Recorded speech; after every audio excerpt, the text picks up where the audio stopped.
Vault of the Forgotten Star began on the edge of a dying galaxy. A lone exploration ship, named Meridian, drifted through a region where even light seemed tired. Stars here flickered weakly.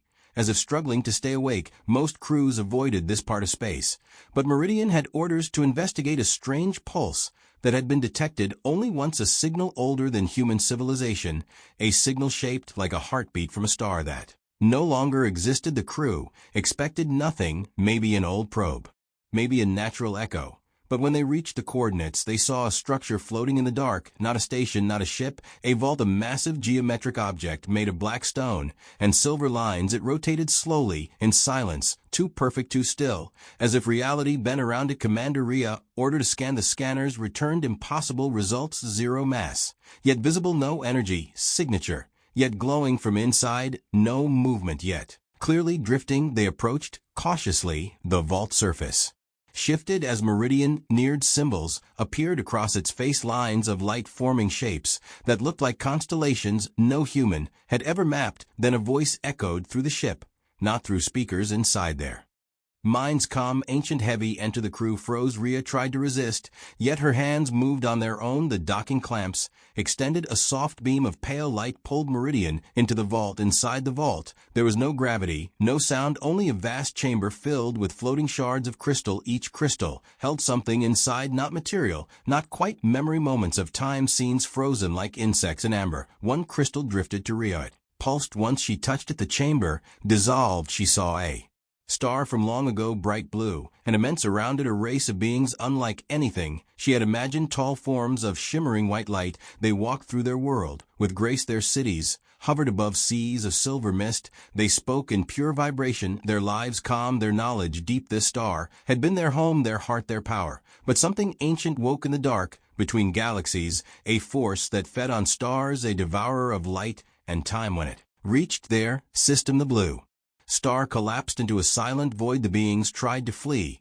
but their bodies made of light and rhythm could not survive long without their star. So they built the vault, a container outside normal time, a sanctuary for their memories, their knowledge, their last hope, a vault to preserve the essence of a star that no longer burned. Rhea pulled her hand back. The vision faded. She floated breathless in the chamber. More crystals drifted toward the rest of the crew. Each offered a different memory. Some showed cities turned to smoke, some showed beings dissolving into the void, some showed a final gathering where the last survivors poured their essence into the vault. The message was clear. They had not built the vault to hide, they had built it to wait. The crystals circled the crew. They formed patterns like constellations, a map, a warning, a plea. The devourer was still alive. It moved through galaxies, slowly, quietly, feeding on forgotten suns. The vault had felt its presence again, this time nearer, this time approaching the region where humanity lived. The vault wanted to give them what remained of its star power, knowledge, a weapon, or a shield no human could tell. But to unlock the vault, someone had to bind with it, not